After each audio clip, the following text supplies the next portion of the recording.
Selamat malam teman-teman. Hampir hampir nggak ada yang beda dengan tempat ini ya.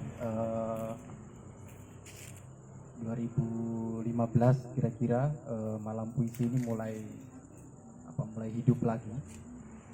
Dulu ada namanya ama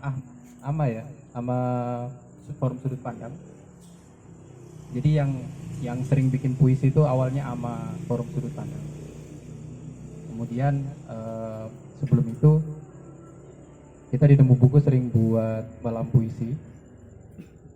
Seperti malam puisi, belum malam puisi namanya saat itu. Ya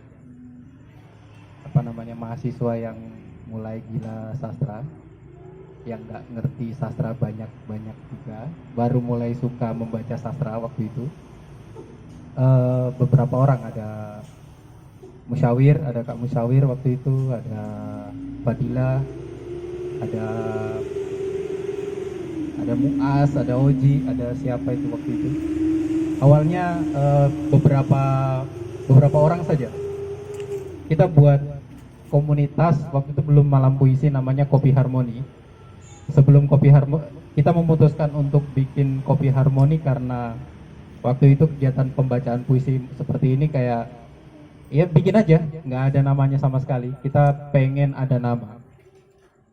Jadi kita memutuskan bikin komunitas puisi Harmoni Kota Palu. Jadi Kopi Harmoni. Pernah 2015 pernah perform di PGM. Itu hal paling konyol menurutku. Gila. Yang waktu itu ada peluncuran buku Palu Godam ya. Itu belum ada malam puisi Palu, brand ini belum ada.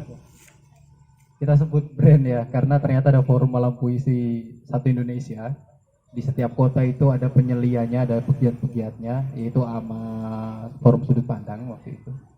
Karena kita sering bikin pembacaan puisi, akhirnya balik lagi ke Nemu Buku. Kita ganti nama, menutup bukan menutup nama komunitas puisi Harmoni, nggak tahu apakah itu ditutup atau berganti, atau kita nggak tahu. Orang-orangnya juga sama gitu, kegiatannya juga sama, baca puisi, ada baca puisi, ada diskusi puisi, nah kayak gitu sih. Ya itu, baca puisi di atrium PGM itu hal paling konyol menurutku, karena biasanya ya cuma kita aja gitu, nggak ada temen orang lain yang mendengarkan, yang sibuk belanja dengar puisi ini apaan gitu, sambil launching buku, diskusi buku kayak gitu. Itu kegiatan literasi yang salah satunya membuat saya mengalami dua hal. Oh iya ya, dunia literasi ternyata bisa connect dengan dunia orang-orang belanja di sana gitu kan, orang-orang jualan gitu, ternyata bisa gitu. Terus kalau di dinas arsip waktu itu ya masih mending lah, di perpustakaan kota waktu itu dengan Kak Rio Simatupang ya, kita kolaborasi bikin Palu eksperimental, jadi puisi, teater ayam kailinya Kak Arfan. Terus nah kayak gitu ceritanya, baca puisi dengan teater jadi satu tanpa konsep yang panjang, satu hari langsung jadi. Di beberapa kali di malam puisi kita memadukan dengan teater kayak gitu. Nah itu hal yang bisa saya ceritakan, kekonyolan seperti itu. Tetapi ada malam puisi yang kecil, yang ini rame ini. Waktu itu ruangannya cuma sebatas ini. Tepat di sini ada bunga sedap malam ya. Ini cuma sebatas ini aja, cuma satu meja gitu. Kadang ada 7 orang, kadang 10 orang, kadang 50 orang, tiba-tiba banyak begitu. Kita nggak pernah bisa memprediksi.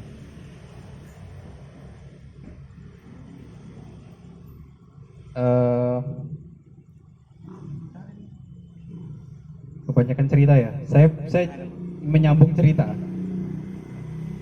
Dari aktivitas seperti ini membuat saya pengen nulis puisi. Akhirnya saya nulis puisi di akhirnya saya berani nulis puisi kayak gitu dalam bentuk buku. Maksudnya dicetak jadi buku itu baru pertama dan belum launching sampai sekarang. Bukunya belum launching. Di sini ada. Ini Nemu Publishing ya.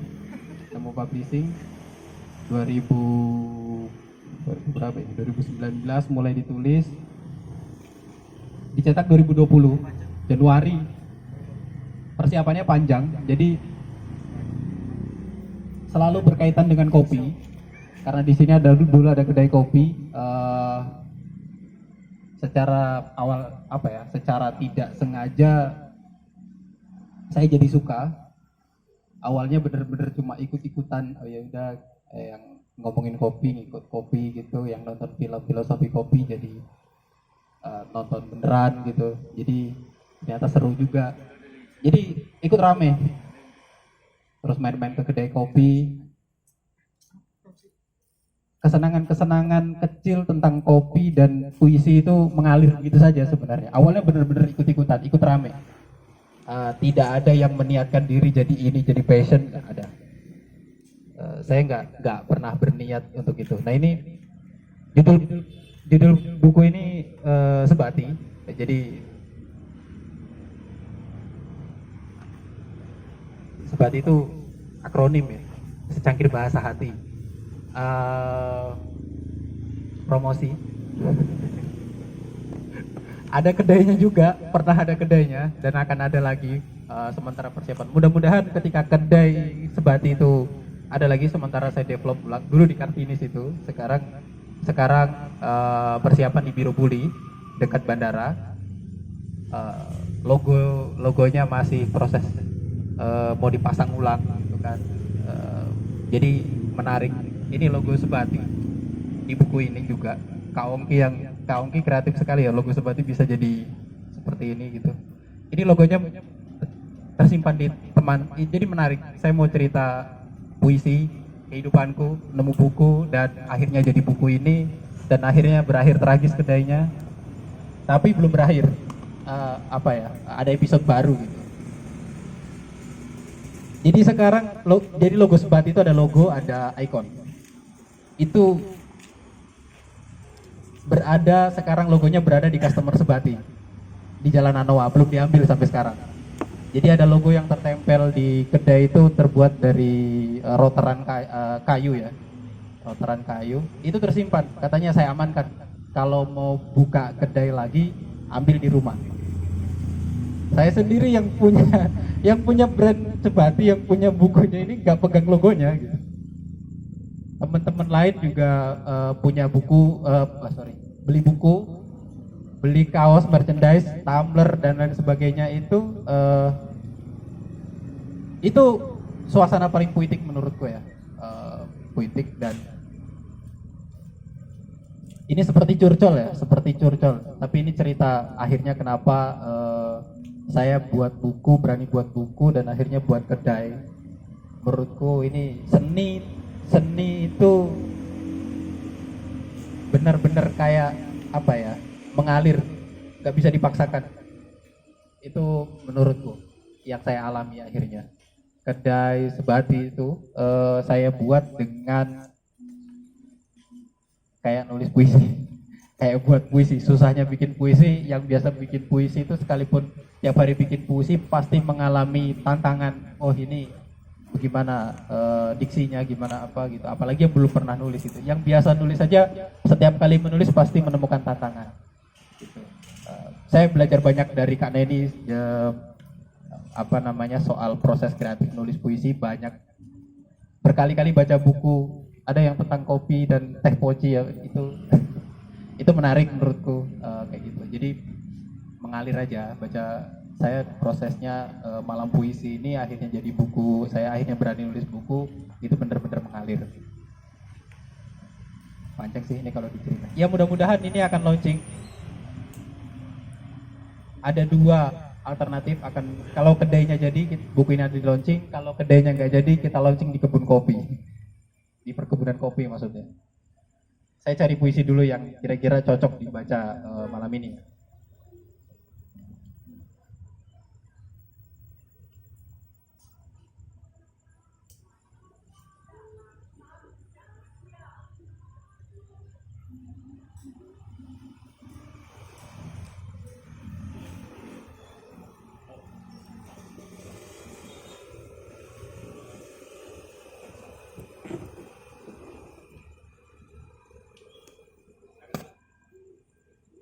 Eh, tulisan ini perjalanan kopi. Ini ada di halaman 86. Perjalanan kopi. Tak ada pertanyaan saat di paruh perjalanan, aku lebih banyak mendatangi jarak daripada tempat.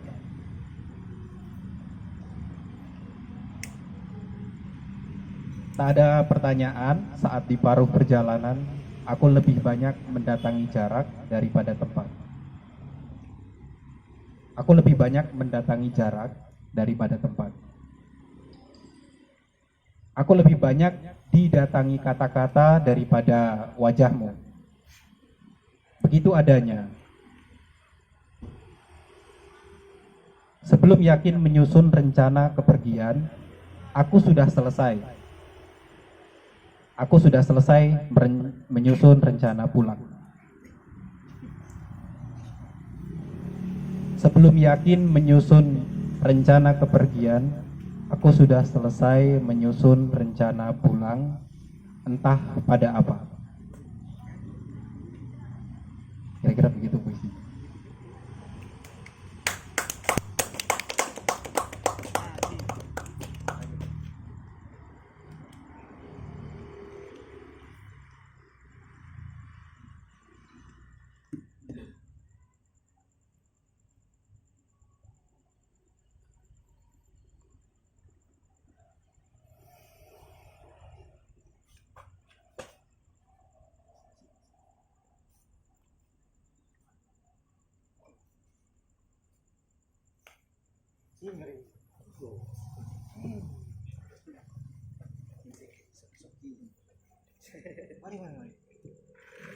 Jika dengan kopi.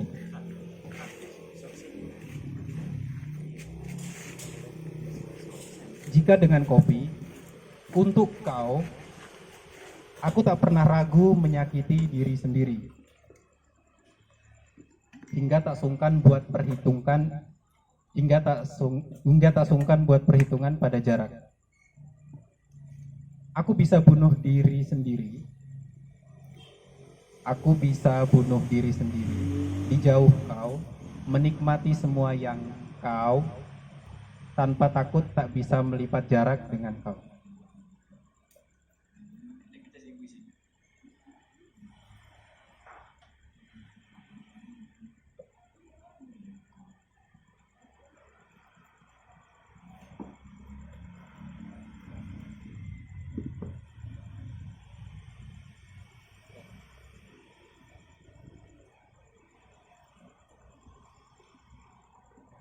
Memaklumi kemungkinan. Tadi, aku telah memilih kisah untuk beberapa orang. Barangkali aku sengaja lupa memilih kisah untuk kau hari ini. Hari ini, aku juga diseduhkan kopi oleh kawan. Aku tak minta kau seduhkan kopi untukku. Hari masih berlanjut. Dan semoga kau masih sanggup memaklumi kemungkinan.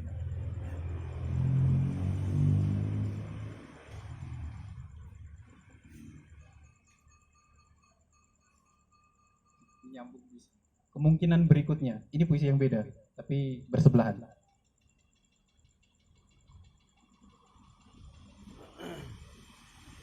Kemungkinan berikutnya, sebagai laki-laki, tak jadi soal meminta untuk yang kedua kali. Tapi aku tak akan melakukan itu. Aku ikhlaskan diriku jadi pengecut pada sekedar menunggu kalimatmu dan membaca puisimu. Pada kopi, aku tak akan menawar kemungkinan berikutnya.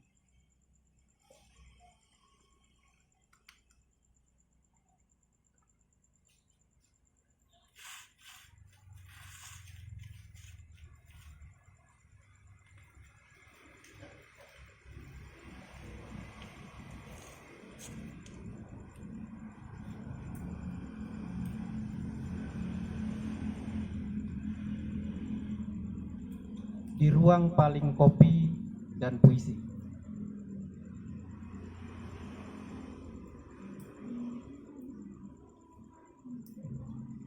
Di ruang paling kopi dan puisi, untuk kita melewati semua batas hari, merebahkan punggung dan mencatat segala kita pada semua kata. Rebah di punggung waktu, aku menjangkaumu sebagai jarak dan menatapmu di selain arah. Tak ada untuk selain kau. Ini puisi nemu buku Juli 2019.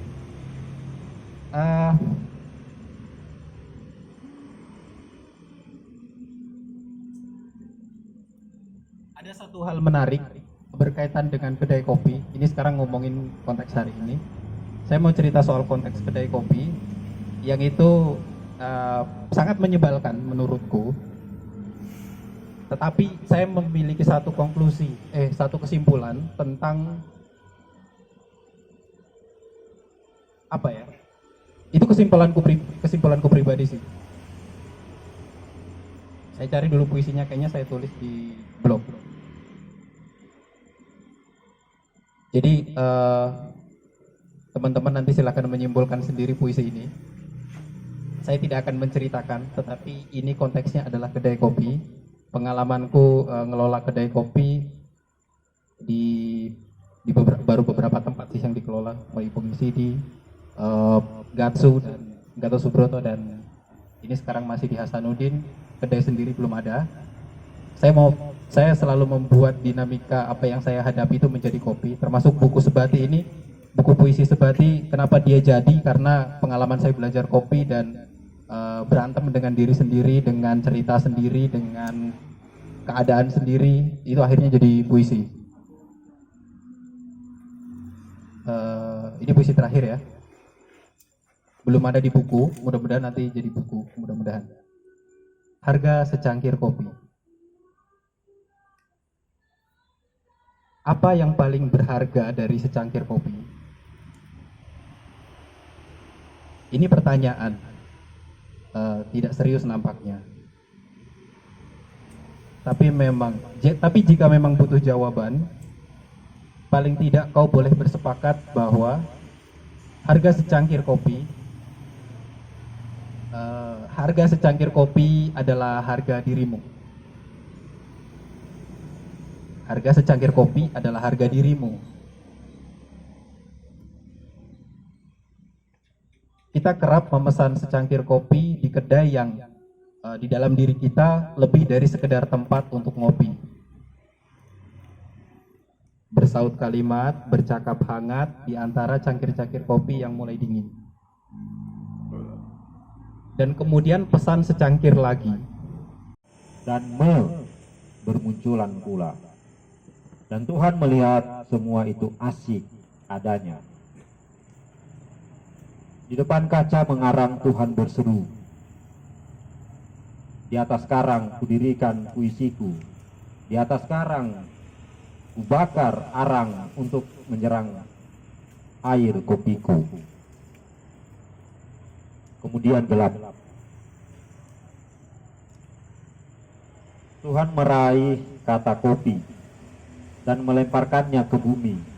Listrik menyala. Hujan kopi berderai lembut di atas rumah saya. 2014, Joko Pinurbo. Ini kumpulan puisi buku latihan tidur Joko Pinurbo. Teman-teman, selamat menikmati ibadah puisi. Saya akan membacakan puisi berjudul Gara-gara Chelsea. Tidak, bukan. Saya turut berduka atas dipecatnya Thomas Tuchel, tapi saya tetap fans Chelsea, tidak akan pindah ke MU.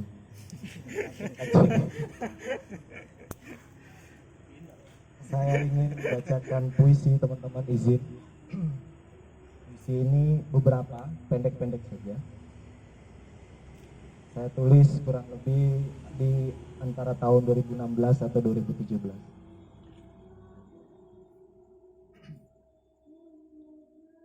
Jatuh cinta pada malam. Tak ada sunyi yang sedamai malam ini. Suara alam hanya berseru, lirih tersipu malu.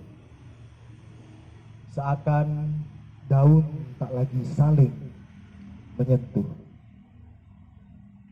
Siul kecil jangkrik terdengar sayup-sayup tersamarkan rintih air yang saling bertumbukan dengan pasir-pasir. Dan langit Aquarius mengilhami pujangga yang tersesat di belakang rumah. Aku mencuri dengar lewat kulit ari yang paling tipis, mencoba menemukan harmoni melodi bukit kesepian. Tak kugubris pohon-pohon rindang yang tadi melirik di kejauhan. Imajiku terus mencari dalam sajak-sajak metafora. Berharap ku dapati tenang dalam riuh air yang mengalir. Berharap ku dapati sejuk di hamparan padang tandus berduri. Berharap ku dapati wangimu di antara lalu lalang angin. Berharap ku dapati semut rangrang yang sedang mengobrol ria dengan burung di ranting-ranting pohon.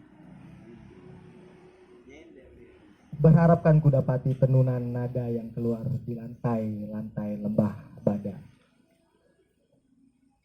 Dudukku di perapian tak mampu tutupi kantuk di kelopak mataku. Tapi jiwa liar meminta-minta untuk terus berkelana. Entah apa maunya. Malam hampir menghabiskan seluruh umurnya. Yang tersisa hanya aku dan kamu sebatang kara. Tak peduli pagi akan menggantikanmu, hadirmu tetap indah bagiku. Seindah guratan-guratan di dinding taman leak-leak. Rindu, semua hanya tentang kebohongan. Hari adalah palsu dan malam tak pernah berkata jujur. Engkau adalah tabiat.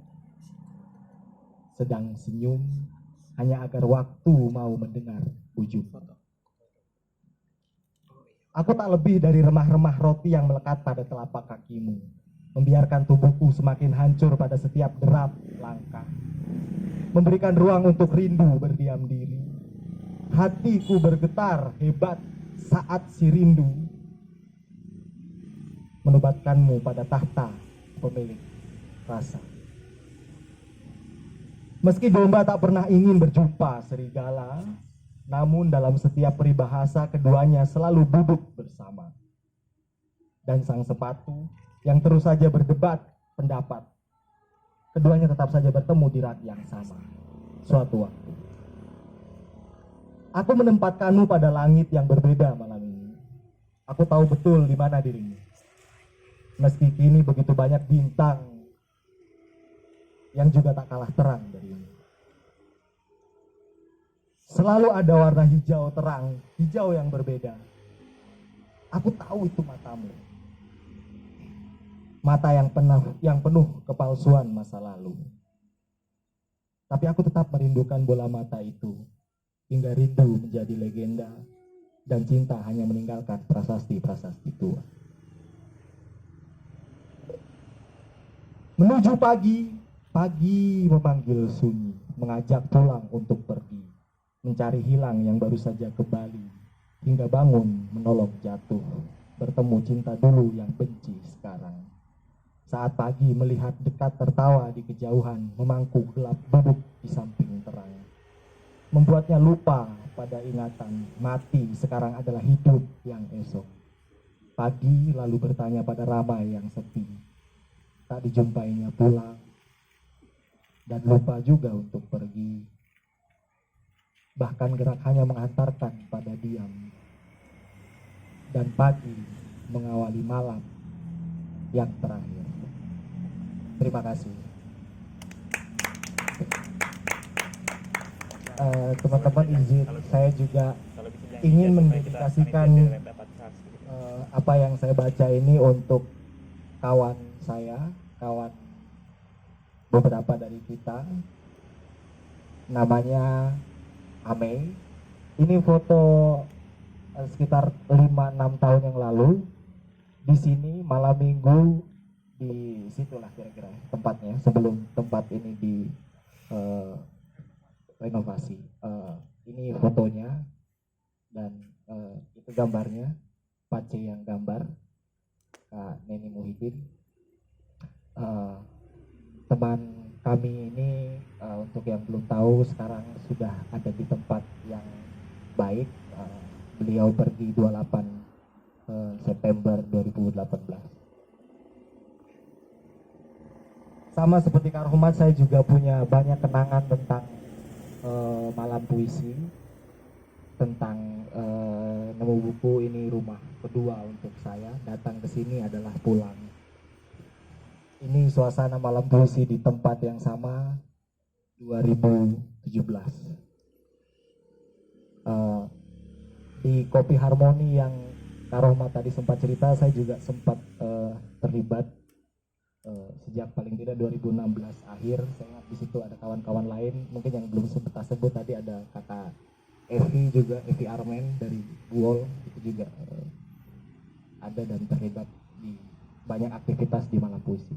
Biasanya juga di beberapa waktu lalu kita punya aktivitas lain yang berhubungan dengan puisi selain malam puisi. Biasanya karena kita kadangkala kekurangan waktu di malam minggu, tidak cukup karena saking banyaknya teman-teman yang datang dan membacakan puisi, dan kita masih pengen bercerita, kita luangkan waktu di minggu malam, biasanya di seperti besok gitu ya, minggu malam itu kita ada aktivitas ngopi. Namanya ngopi ini ngobrol puisi, jadi bicara apa saja. Saya habis baca buku apa, saya habis baca puisi apa, itu kita bicarakan di ngopi, ngobrol puisi. Ada Kak Rohmat dan Kak Awir, Muaz, Evi, Dila, dan teman-teman lain di sini di buku. Nah, 3 puisi yang saya baca tadi teman-teman, itu saya buat di tadi itu di tahun sekitar 16-17, dan puisi-puisi itu saya kirimkan sebenarnya ke redaksi basabasi.co dan berharap menang, ternyata tidak. Puisi itu tidak pernah terbit dan email saya tidak pernah dibalas. Terima kasih. Assalamualaikum warahmatullahi wabarakatuh. Waalaikumsalam. Nah, terima kasih Kak Irzan dan teman-teman. Saya berapa kali malam puisi kayaknya belum baca puisi. Saya suka sekali malam puisi karena setiap kali posternya disebar saya jadi ingat, oh ada kesempatan nulis. Biasanya lupa karena ada dorongan. Saya belum bisa jadi orang yang konsisten nulis puisi juga. Ini membantu sekali.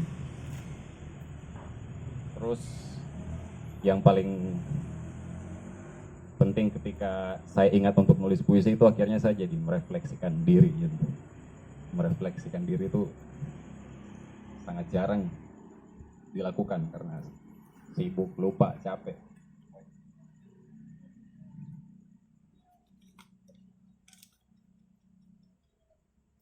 Dan puisi ini juga hasil dari berefleksi itu. Judulnya Maumu Apa?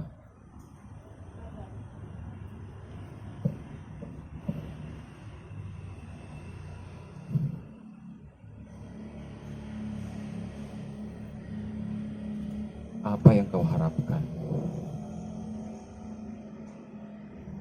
Ketika mimpi hanyalah bunga tidur semata. Ketika waktu hanyalah detik jam yang begitu saja berlalu. Ketika makna tinggallah kiasan yang dikutip tanpa dimaknai.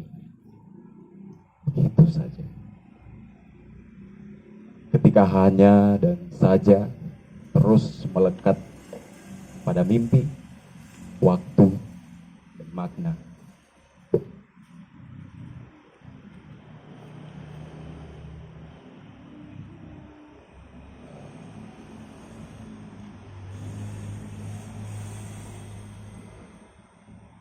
berharap apa?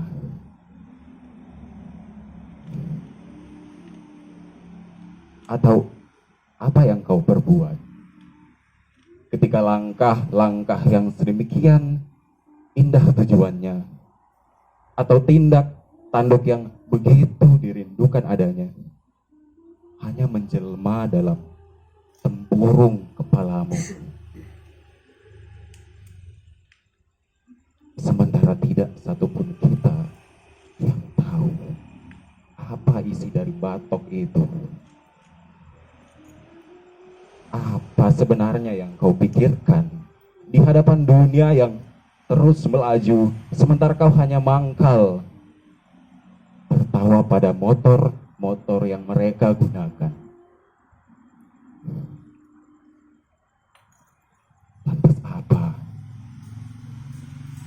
Lantas apa yang kau lakukan ketika tidak satupun orang melakukan apa-apa?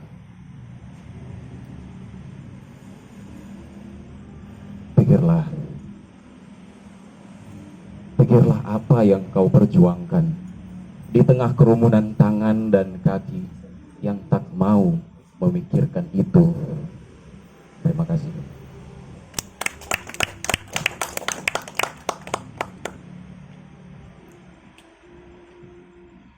Itu saja. Cerita sedikit, Dik. Itu ditulis di mana? Atau mungkin lagi di motor kan, bisa jadi. Kayak tadi saya bilang, karena malam puisi itu selalu mengingatkan saya untuk mulai menulis, jadi baru tadi juga saya tulis. Gitu. Memang semoga relate saja. Karena itu relate dan saya juga. Terima kasih.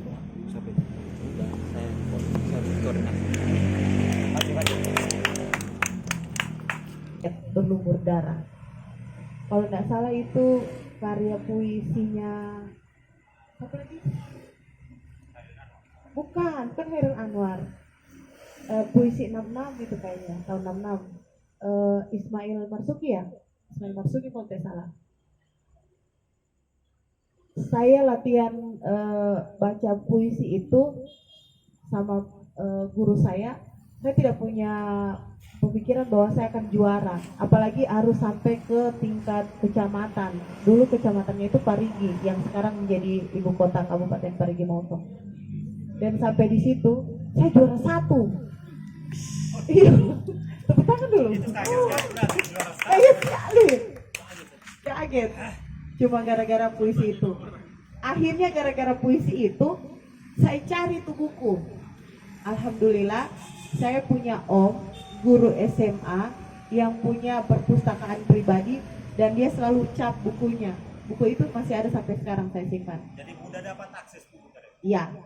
Dari situ saya tahu, oh ternyata di rumah om saya itu ada rak buku yang ternyata itu namanya perpustakaan pribadi, karena dia stempel perpustakaan pribadi Eko Hadi Purwanto.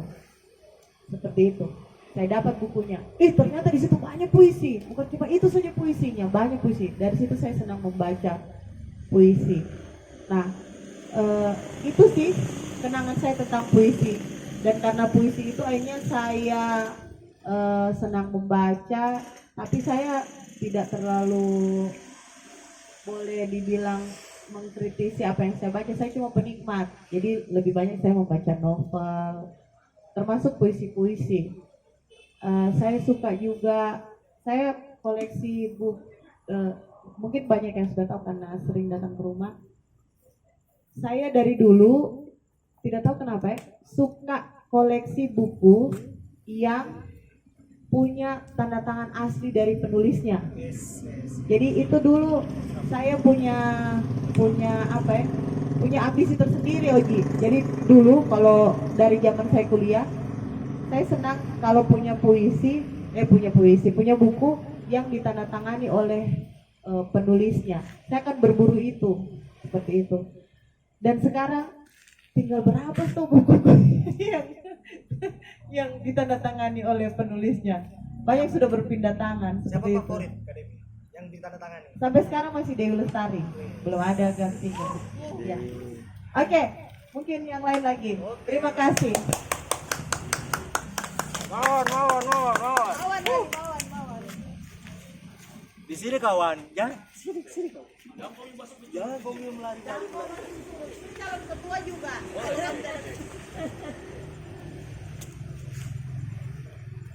Apa di rumah? Komentasi Tom. Ya. Kalau Irsan masih bagusnya duduk atau berdiri, Tom?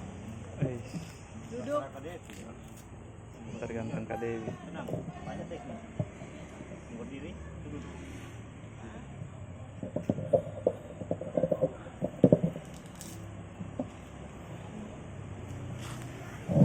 Ini setelah malam puisi ini berapa lama tuh dibuat? Iya, Ah? terakhir. Selama Irsan jadi jomblo, Iya. ayo bergabung, kita baca puisi yuk.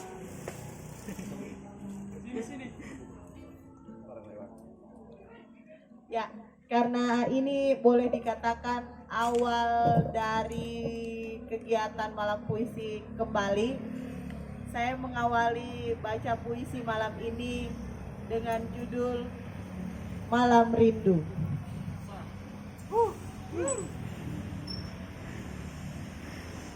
Malam rindu, hatiku ketar-ketir.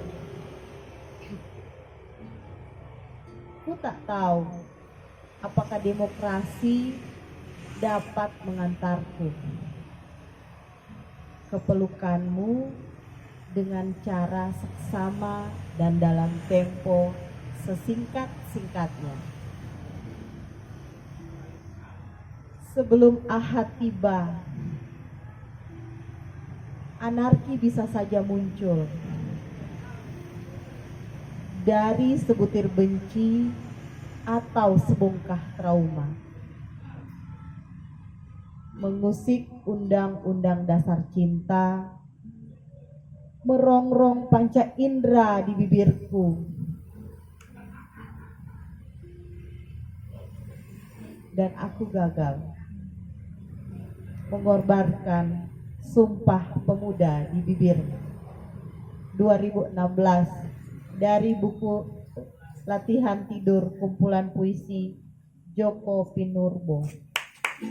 Terima kasih.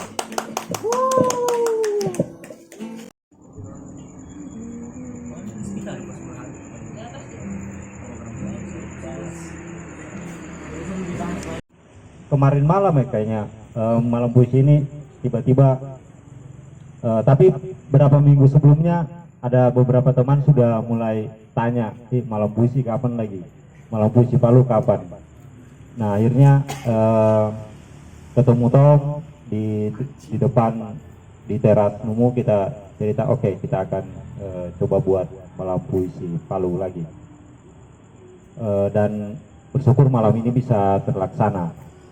Sesederhana ini kita bisa ngumpul, ketemu dan ngobrol soal puisi.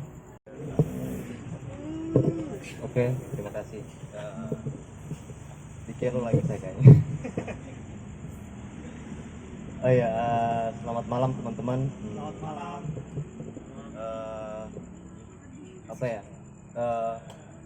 Malam ini saya mau baca, tidak tahu apa nama ini, puisi atau apa, tapi ada satu kutipan novel yang saya rubah sedikit dan dibantu koreksi oleh Sirini.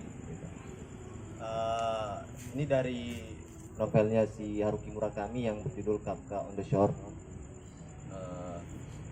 Oh iya, yang saya mau bilang juga, ini penampilan pertama saya untuk baca puisi seumur hidup. Wah. Oke, semoga berhasil. Terima kasih.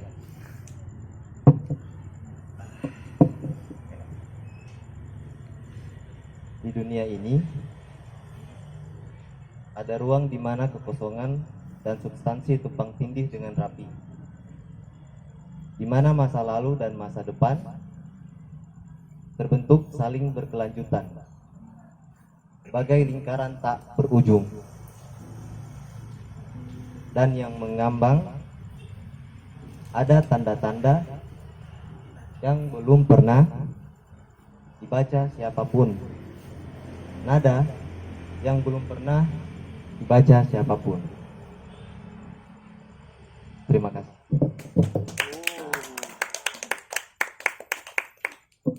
Saya boleh turun?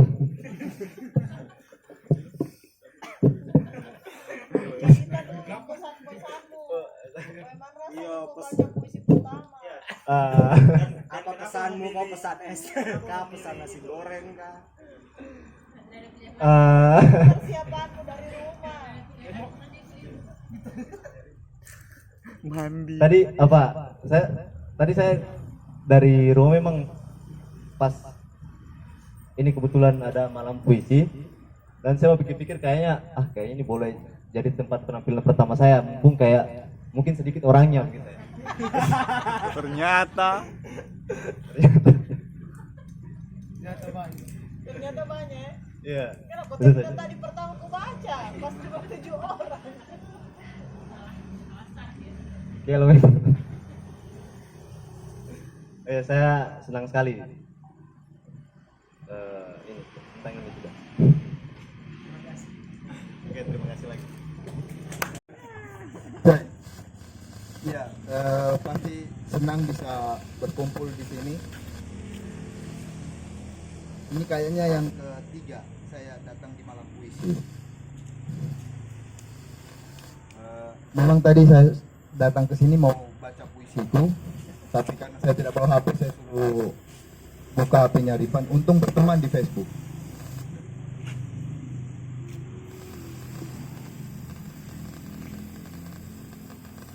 Puisi ini saya tulis di tanggal 3 Agustus kemarin. Judulnya Kompor. Oi, tukang kompor, manis betul marketmu. Oi, tukang kompor, kompormu itu berbahaya, merusak, meledak, mati. Oi, tukang kompor, sudahi. Sekarang banyak makanan siap saji. Datang, beli, makan, bayar, kenyang, selesai. Tak perlulah jadi tukang kompor. Bisa bunuh diri kau.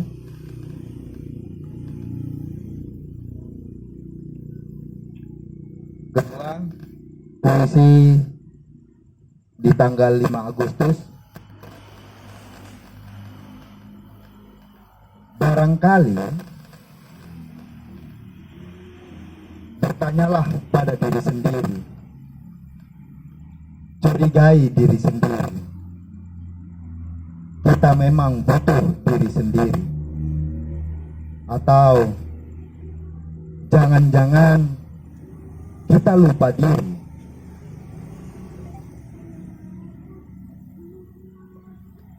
Berikutnya ini di tanggal 11 Agustus. Alah.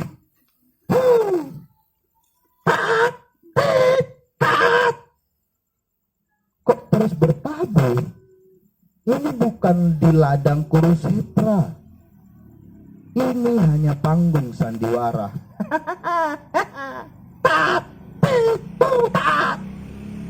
Bangun, woi, bangun! Diam dulu. Biar. Tenang. Isap sebatang rokokmu. Hembuskan. Tapi jangan sampai kentut. Bau. Ya. Ada 3 puisi yang saya bacakan pada malam hari ini. masih dalam satu peristiwa yang sama, melihat apa ya, peristiwa yang saling sikut menyikut di antara saya, teman, dan orang-orang di sekitarku sendiri. Akhirnya saya menulis 3 puisi ini di bulan Agustus, karena di bulan Agustus itu memang menurutku kacau-kacaunya kepalaku melihat keadaan. Itu barangkali Kakak Iza. Terima kasih banyak. Terima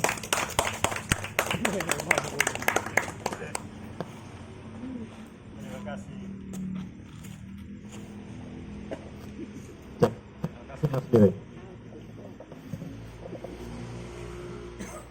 Luar biasa, 3 puisi. Malam. Minggu. Selamat Apakah malam. kalian semua di sini jomblo?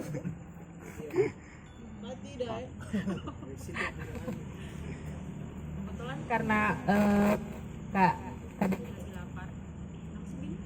Kasih anu Rin di depan ya. Gini, Ya itu. dan pesanan belum datang. Karena Kak Devi lagi lapar dan pesanan belum datang. Jadi saya akan membacakan puisi yang awalnya makan Kak. Pakai stand mic kayaknya. Itu tidak mau anu apa namanya? Harus tahu kasih. Oke. Puisinya elegi.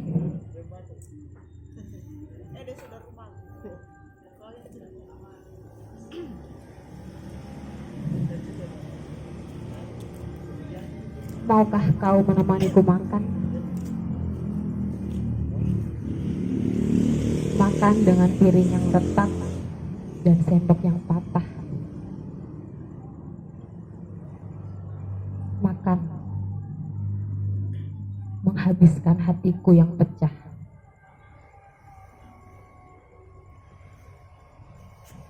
Itulah makan malam terakhirnya di surga kecilnya yang suram. Besok ia sudah terusir dan kalah, dan harus pergi menuju entah. Lalu mereka berfoto bersama. Sementara mobil patroli berjaga-jaga di ujung sana, lalu hujan datang memadamkan api di matanya. Ia akan merindukan rumahnya dan akan sering menengoknya. Lewat mesin pencari kenangan, sebelum malam menelan mimpinya. Oke, terima kasih.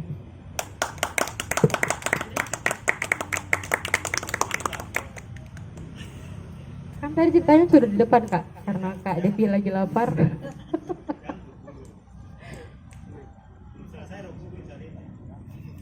Cerita apa saya ini? Apa kayak masalah hidupmu kayak apa kayak apakah yang itu ke apa? Tapi tadi kebetulan saya habis bikin satu puisi. Pendek sih. Karena saya ingin bilang saya sangat mencintai bulan. Jadi saya akan bacakan puisi yang terinspirasi dari bulan yang barusan, yang sekarang sudah hilang. Oh, masih ada ya? Ente kadang-kadang lucu ya. Pertama akhir bulan ya. Nah, itu dia.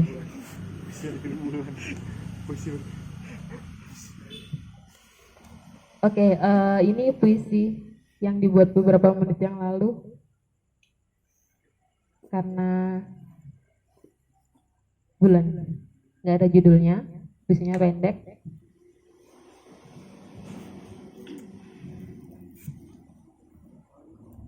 Kau tenang,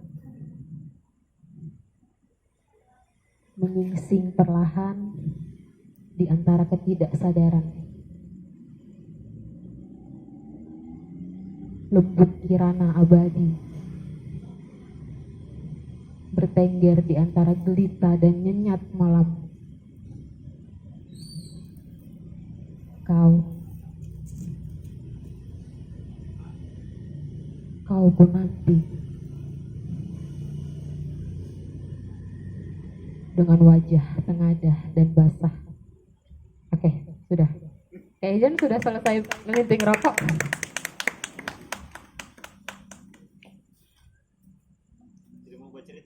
Tidak. Ini kita bercerita di belakang ya.